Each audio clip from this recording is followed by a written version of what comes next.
এই যে টুলটি সিলেক্ট করা আছে এই টুলটি হচ্ছে মুভ টুল। ফটোশপের বহুল ব্যবহৃত যতগুলা টুল আছে তার মধ্যে এই মুভ টুলটা সর্বাধিক ব্যবহৃত একটি টুল।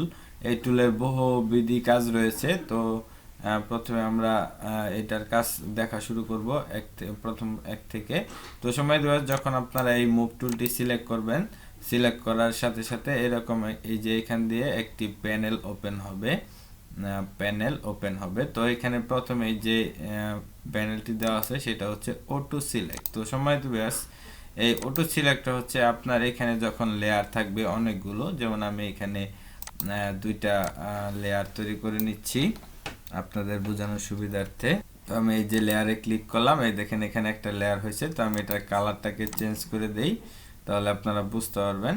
এই যে একটা লেয়ার, তারপর এই যে আমাদের এই যে আরেকটা লেয়ার, এই যে আরেকটা লেয়ার। তো এখানে আমাদের তিনটা লেয়ার। তো এখন আপনি এই যে মুভ টুল সিলেক্ট করে যেটার উপরে ক্লিক করবেন, যদি এখানে অটো সিলেক্ট লেয়ার দেওয়া থাকে, এই যে দেখেন এখন কিন্তু এটা যেটা সিলেক্ট আছে সেটাই সিলেক্ট থাকবে, অন্যটা সিলেক্ট হবে না। তো আপনি যখন এই যে অটো সিলেক্টটা ওপেন করে দিবেন, এটা আপনি যেটার উপর ধরবেন সেটাই সিলেক্ট হবে।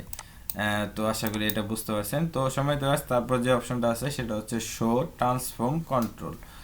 তো প্রথমে আমরা এটাকে আনচেক করে দিই। এই যে দেখেন এখন আমাদের এটা ঠিকই লড়তেছে, কিন্তু আগে যে সাইডে যে একটা বর্ডার ছিল বা ট্রান্সফর্মে সেই বর্ডারটা নাই। এই দেখেন এখন শো ট্রান্সফর্ম দিলে এই যে আমাদের এই বর্ডারটা চলে আসছে। এখান থেকে আমরা এটাকে বড় ছোট করতে পারতেছি, প্লাস হচ্ছে এই যে এদিক ঘুরাইতে পারতেছি। তো এটাই মূলত এই যে শো ট্রান্সফর্ম, এই ট্রান্সফর্মের অপশনটা। তো তারপর আপনার এখানে আরো আমাদের কিছু অপশন আছে। এই যে এখানে অ্যালাইনমেন্টের কিছু অপশন আছে। আপনি যদি এই যে এখান থেকে ধরেন এই যে লেয়ার 1, এটা আমাদের লেয়ার 1, এটা সিলেক্ট করলাম, তারপর কিবোর্ড থেকে কন্ট্রোল প্রেস করে আমরা নিচে একটা লেয়ার সিলেক্ট করে নিলাম। এই দেখেন আমাদের দুইটা সিলেক্ট হয়েছে। এখন যদি আমরা এটাকে এইদিকে অ্যালাইন করতে চাই, তো সেক্ষেত্রে এটাতে ক্লিক করলেই হবে। তো আমি এটাকে ব্যাকে দিলাম কন্ট্রোল জেড। যদি আমরা এটাকে এদিকে অ্যালাইন করতে চাই, তো এই যে দেখেন এটার অ্যালাইনে ক্লিক করলে এটা এরকম হয়ে গেছে। তারপর আমরা আবার ব্যাকে দিলাম কন্ট্রোল জেড। তো এটা যদি আপনারা মিডিলে অ্যালাইন করতে চান, তো সেক্ষেত্রে এই যে দেখেন এটা মিডিলে অ্যালাইন হয়ে গেছে মিডিলে ক্লিক করার সাথে সাথে। তারপর আবার কন্ট্রোল জেড। তো তারপর আপনারা যদি এটাকে উপরের দিকে অ্যালাইন করতে চান, তো সেক্ষেত্রে এই যে উপরের দিকে অপশন আছে। আপনার নিচের দিকে অ্যালাইন করতে চাইলে নিচের দিকের অপশন আছে। তারপর এখানে আরো কিছু অ্যালাইনের অপশন দেওয়া আছে। তারপর এখানে ক্যানভাসের অপশনও দেওয়া আছে। এগুলো আসলে তেমন প্রয়োজন নাই, যে এইগুলাই সবচেয়ে বেশি প্রয়োজন। তো এইটাই হচ্ছে মুভ টুলের কাজ। তো এখানে আরো কিছু কাজ আছে, যেমন সেটা হচ্ছে আপনি যখন এটাকে এইভাবে ঘোরাতে চাবেন, তখন এই যে এটার কোনাকুনি বরাবর আপনার মাউসটা নিলে দেখেন মাউসের পয়েন্টারটা চেঞ্জ হয়ে যায়, একটু বেঁকে যাচ্ছে। যখনই বেঁকে যাবে তখন আপনি এটাকে ধরে এইভাবে ঘোরাতে পারবেন, বা যেভাবে ইচ্ছা সেভাবে নিতে পারবেন। এখন এটাকে যদি আপনি বড় করতে চান, তো সেক্ষেত্রে এই যে এই পয়েন্টারের উপরে ক্লিক করে এটাকে এভাবে মাউস টান দিলে এটা বড় ছোট হবে।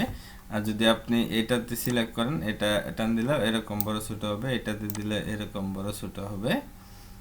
আপনি যেটার উপর সিলেক্ট করবেন সেটাতেই এটা বড় ছোট হবে। তো সময় ব্যাস। তারপর এটার আরো কিছু কাজ হচ্ছে, আপনি যখন কোনো ব্যাকগ্রাউন্ড, ধরেন এখানে কিছু নাই, শুধু এই ব্যাকগ্রাউন্ডটা আছে, এগুলো আমি ডিলিট করে দিলাম, ব্যাকগ্রাউন্ডটা আছে। তো এই ব্যাকগ্রাউন্ডটাকে আপনি যখন লেয়ার করতে চাবেন, তখন এটাতে টান দিলেই দেখেন এখানে একটা অপশন চলে আসছে, কনভার্ট টু নর্মাল লেয়ার। আপনি যখন এখানে ক্লিক করবেন, তো তখন এটা একটা নর্মাল লেয়ারে কনভার্ট হয়ে যাবে। তো আপনি এখন এই ব্যাকগ্রাউন্ডটাকে বড় ছোট করে নিতে পারবেন, প্লাস হচ্ছে এটাকে বাঁকায়া সোজা করে আপনি আপনার পছন্দ অনুযায়ী যেভাবে ইচ্ছা সেভাবে আপনি এটাকে রাখতে পারবেন। তারপরে যে মুভ টুল সিলেক্ট করলে এটা আপনি যেখানে রাখবেন সেখানেই হয়ে যাবে এটা মোটামুটি। তো আশা করি আপনারা এটুকু বুঝতে পারছেন।